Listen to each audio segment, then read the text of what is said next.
할렐루야. 1월 14일 수요일 새벽 기도회에 나오신 하늘 가족 여러분 환영합니다. 우리 사도신경 하심으로 우리의 신앙을 고백하겠습니다.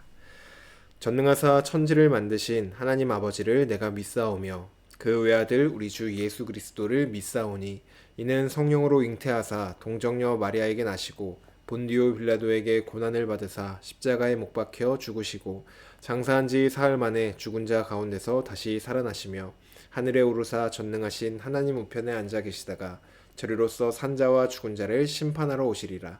성령을 믿사오며 거룩한 공회와 성도가 서로 교통하는 것과 죄를 사하여 주시는 것과 몸이 다시 사는 것과 영원히 사는 것을 믿사옵나이다.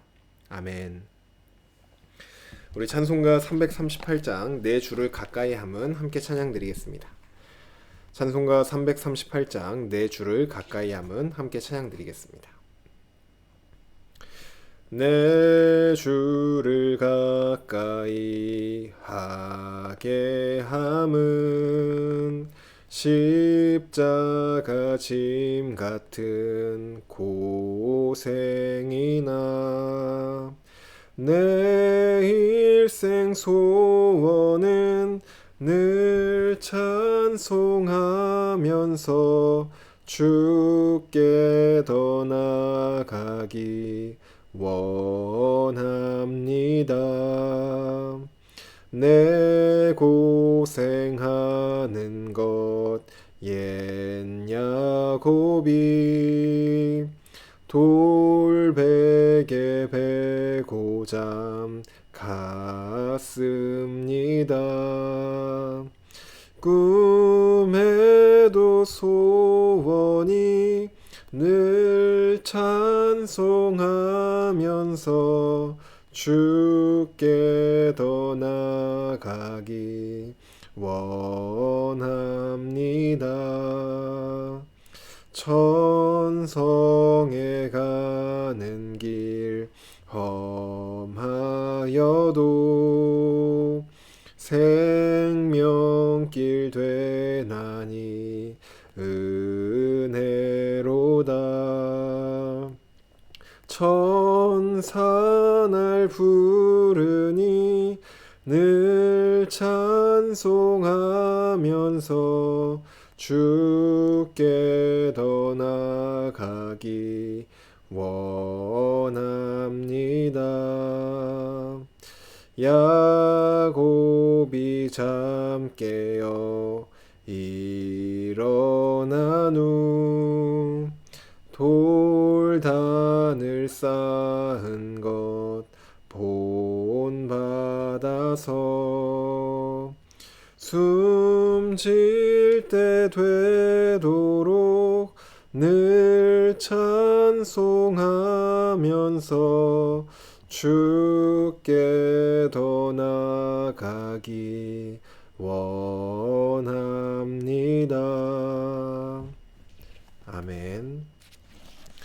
오늘 우리에게 주신 하나님 말씀은 창세기 10장입니다. 창세기 10장 1절부터 32절까지 말씀입니다. 제가 가지고 있는 성경으로 구약 성경 12쪽에 있습니다. 창세기 10장 1절부터 32절까지 말씀입니다. 다 찾으신 줄로 알고 오늘 우리에게 주시는 말씀 함께 합독하도록 하겠습니다. 1절입니다. 노아의 아들 셈과 함과 야벳의 족보는 이러하니라. 홍수 후에 그들이 아들들을 낳았으니 야벳의 아들은 고멜과 마곡과 마대와 야완과 두발과 메섹과 디라스요. 고멜의 아들은 아스그나스와 리밧과 도갈마요. 야완의 아들은 엘리사와 달시스와 깃딤과 도다님이라. 이들로부터 여러 나라 백성으로 나뉘어서 각기 언어와 종족과 나라대로 바닷가의 땅에 머물렀더라. 함의 아들은 구스와 미스라임과 붓과 가나안이요. 구스의 아들은 스바와 하윌라와 삽다와 라아마와 삽드가요. 라아마의 아들은 스바와 드단이며 구스가 또 니므롯을 낳았으니 그는 세상의 첫 용사라. 그가 여호와 앞에서 용감한 사냥꾼이 되었으므로 속담에 이르기를 아문은 여호와 앞에 니므롯같이 용감한 사냥꾼이로다 하더라. 그의 나라는 시날 땅의 바벨과 에렉과 악갓과 갈레에서 시작되었으며 그가 그 땅에서 아수르로 나아가 니느웨와 르호보딜과 갈라와 및 니느웨와 갈라 사이에 레센을 건설하였으니 이는 큰 성읍이라. 미스라임은 루딤과 아나밈과 르하빔과 납두힘과 바드루심과 길르수힘과 갓도림을 낳았더라. 가슬루힘에게서 블레셋이 나왔더라. 가나안은 장자 시돈과 헷을 낳고 또 여부스 족속과 아모리 족속과 기르가스 족속과 히위 족속과 알가 족속과 신 족속과 아르왓 족속과 스말 족속과 하맛 족속을 낳았더니 이후로 가나안 자손의 족속이 흩어져 나갔더라. 가나안의 경계는 시돈에서부터 그라를 지나 가사까지와 소돔과 고모라와 아드마와 스보임을 지나 라사까지였더라. 이들은 함의 자손이라 각기 족속과 언어와 지방과 나라대로였더라. 셈은 에벨 온 자손의 조상이요 야벳의 형이라. 그에게도 자녀가 출생하였으니 셈의 아들은 엘람과 아수르와 아르박삿과 룻과 아람이요 아람의 아들은 우스와 훌과 게델과 마스며 아르박삿은 셀라를 낳고 셀라는 에벨을 낳았으며 에벨은 두 아들을 낳고 하나의 이름은 벨렉이라 하였으니 그때의 세상이 나뉘었으며 벨렉의 아우의 이름은 욕단이며 욕단은 알모닷과 셀렙과 하살마웻과 예라와 하도람과 우살과 디글라와 오발과 아비마엘과 스바와 오빌과 하윌라와 요밥을 낳았으니 이들은 다 욕단의 아들이며 그들이 거주하는 곳은 메사에서부터 스발로 가는 길의 동쪽 산이었더라. 이들은 셈의 자손이니 그 족속과 언어와 지방과 나라대로였더라. 이들은 그 백성들의 족보에 따르면 노아 자손의 족속들이요 홍수 후에 이들에게서 그 땅의 백성들이 나뉘었더라. 아멘. 기도드리겠습니다. 사랑의 하나님, 오늘도 하나님을 사랑하는 마음을 가지고 또 하나님과 함께하고 또 주님께 더욱더 가까이 나아가는 것이 가장 큰 복이며 또 우리의 가장 큰 기쁨임을 고백하며 주님 앞에 나와 하나님의 이름을 높여드립니다. 하나님, 우리가 주님을 예배할 때 우리의 예배가 우리의 만족이나 다른 어떠한 것이 아니라 오직 하나님께서 기삐 받으시는 그러한 예배가 되기를 원합니다. 주님, 우리가 마음을 다하여 오직 주님 앞에 나아가오니 주여 우리의 예배를 받아 주시옵소서. 또한 오늘 우리의 마음을 겸손히 낮추며 사랑하는 아버지의 음성, 아버지의 말씀을 듣습니다. 주님, 우리에게 말씀하여 주셔서 우리가 들어야 될 말씀, 또 그 말씀 안에 담겨있는 하나님의 마음들을 깨달아 오늘도 하나님의 말씀대로 살아가며 주님의 기쁨되는 또 주님을 더욱더 알아가고 주님께 더욱더 나아가는 그러한 하루가 되기를 원합니다. 주님, 우리에게 말씀하여 주시옵소서. 주님께서 하실 일을 기대하며 나아갑니다. 주님, 우리 예배를 받아 주시옵소서. 감사드리며 예수님의 이름으로 기도드립니다. 아멘. 할렐루야. 오늘 우리 함께 읽은 창세기 10장 1절에서 32절 말씀으로 하나님 말씀 함께 나누고자 합니다. 네, 창세기 10장은 우리가 성경을 읽다가 만나는 여러 가지 어려움들이 있는데 그 중에 하나인 족보 이야기가 나옵니다. 혹시 가정에 족보를 가지고 있는 분들이 계신지 모르겠습니다. 아마 족보를 가지고 있는 분들이 별로 없을 것인데 혹시 가지고 있다 하더라도 그것을 정독하는 분들은 별로 없을 것입니다. 그러다 보니 우리가 성경에 나오는 족보들도 그냥 빨리 읽고 넘어가는 내용 중 하나로 받아들이곤 합니다. 하지만 한 장이나 할애하여 이 족보를 기록하였다면 족보의 내용은 우리가 생각하는 것보다 더 중요한 의미를 담고 있을 것입니다. 오늘 이 족보에 담겨있는 이름들 하나하나를 살펴보며 그 이름의 의미가 무엇인지 이렇게 자세하게 들여다보진 않을 것입니다. 대신 족보의 전체적인 흐름을 통하여서 우리가 좀 묵상해 볼 수 있는 내용들을 중점적으로 같이 나누어 보고 살펴보려고 합니다. 첫째로 우리가 할 수 있는 묵상은 온 세상은 하나님의 다스림 안에 있다는 것입니다. 첫 번째 묵상은 온 세상은 하나님의 다스림 안에 있다는 것입니다. 오늘 본문의 시작과 끝절인 1절과 32절을 보면은 이 족보는 노아의 아들들의 족보로 홍수 이후에 시작된 모든 인류의 시초를 보여주는 그러한 족보입니다. 이 족보를 보시면은 총 70개의 민족이 나오는데 7과 10은 성경에서 완전한 숫자로 인간의 숫자라기보다는 하나님의 숫자로 사용되는 숫자입니다.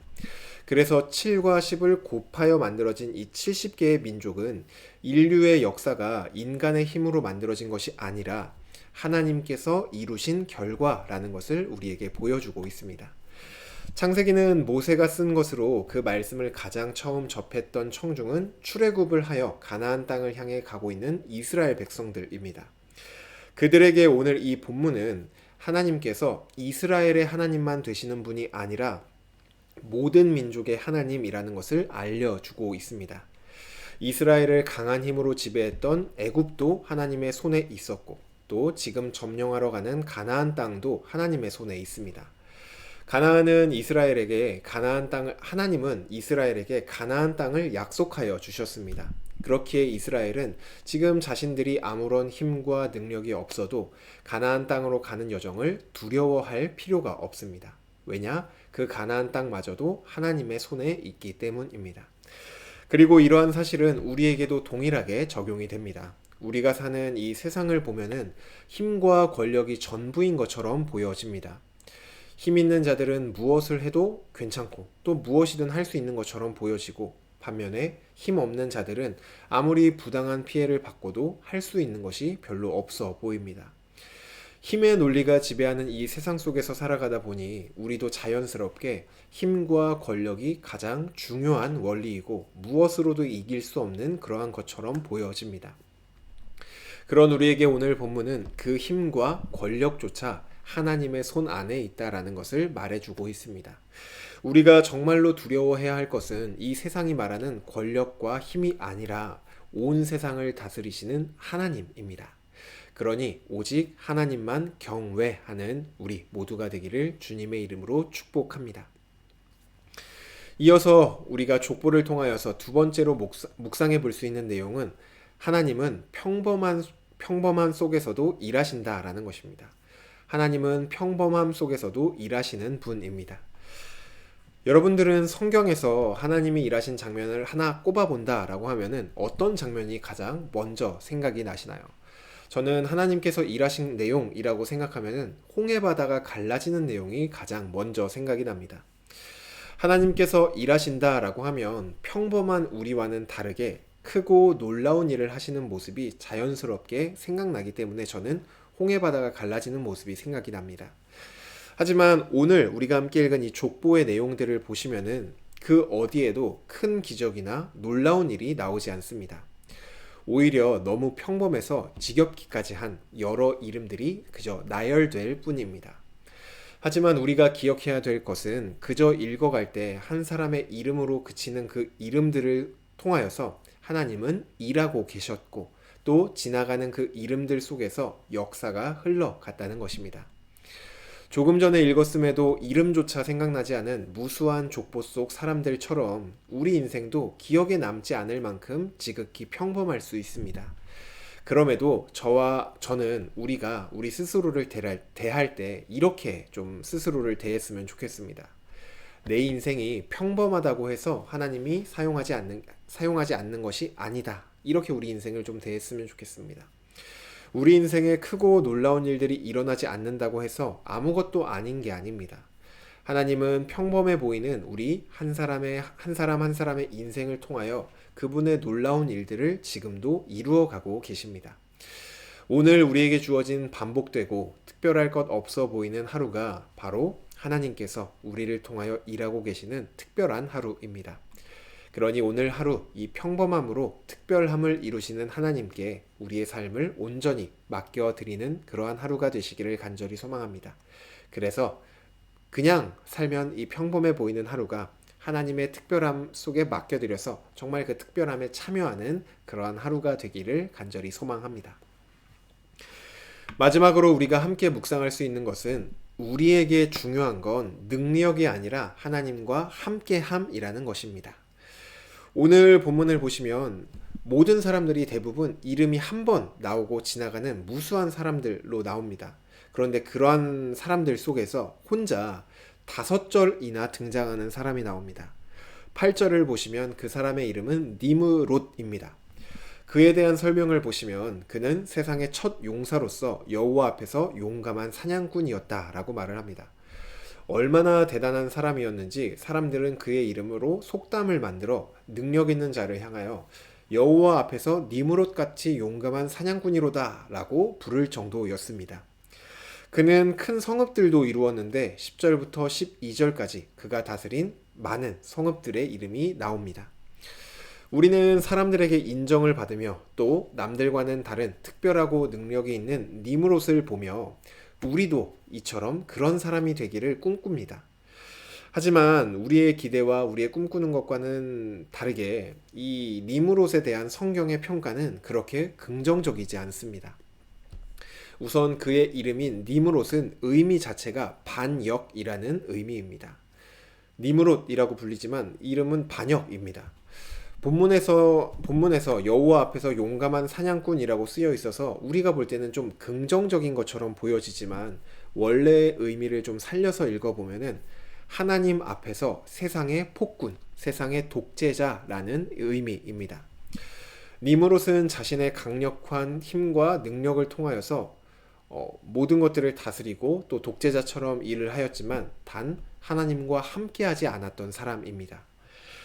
그렇기에 그가 건설한 성읍들의 이름들을 보면은 바벨과 니느웨가 등장을 하는데 궁극적으로 바벨론과 아수르가 되어서 북이스라엘과 남유다를 망하게 한 그 나라가 됩니다. 그는 능력이 있던 사람이었지만 하나님과 함께하지 않으므로 하나님께 반역하는 자였습니다. 이런 점에서 우리는 능력을 사모할 수는 있습니다. 당연히 그냥 평범한 것보단 능력이 있는 사람이 되는 것이 좋겠죠. 하지만 우리가 능력보다 사모해야 할 것은 하나님과 함께하는 것을 더욱더 사모해야 합니다. 능력이 있고 하나님과 함께하지 않는 것보다 아무런 능력이 없어도 하나님과 함께하는 것이 훨씬 비교할 수 없을 정도의 큰 복입니다. 간절히 바라기로는 저와 여러분 모두가 강함, 능력, 잘됨보다 오직 하나님과 함께하는 것을 가장 열망하기를 주님의 이름으로 축복하고 또 축복합니다. 오늘 우리에게 주신 이 말씀을 통하여서 우리는 세 가지 내용을 좀 묵상해 볼 수 있다고 하였습니다. 이 세상은 하나님의 다스림 안에 있다는 것입니다. 그러니 우리가 이 세상의 원리에 두려워할 필요가 없이 하나님만을 경외하는 그런 우리가 되어야 한다라는 첫 번째 묵상이 있었고, 또 하나님은 평범한 이름들을 통하여서 하나님의 일들을 이루어 가신 것을 보면서 우리의 인생이 평범해도 하나님께 달려있을 때 우리는 하나님의 그 특별한 일을 이루어가는 데 사용된다라는 것을 묵상해 보았습니다. 마지막으로 세 번째는 능력과 힘이 중요한 것이 아니라 중요한 것은 하나님과 함께하는 것이라는 것입니다.